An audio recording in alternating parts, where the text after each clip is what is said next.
tayo na baliktad. Yun. Ang ulam namin. Pati na.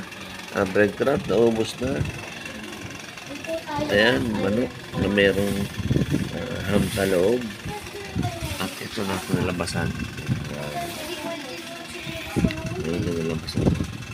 Dilaw yan. Kala mo lang puti. Dilaw yan. Tapos ang kasama niyan, carrots, tsaka green peas with butter. Ayan. Diba? So, ayan. Yan ang ulam namin ngayon. Ayan.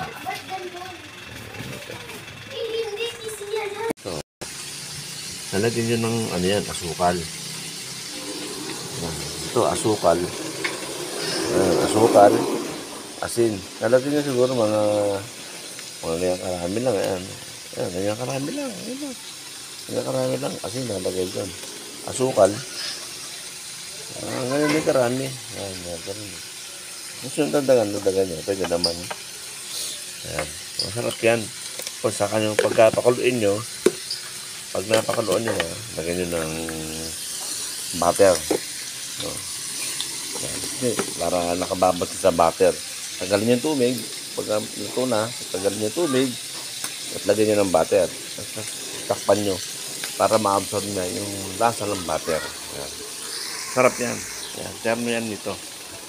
Breaded chicken breast with ham. Ito na po yung finished product.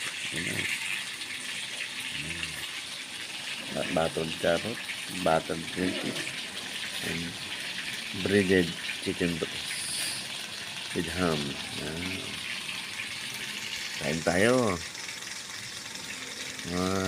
Kaibigan dyan.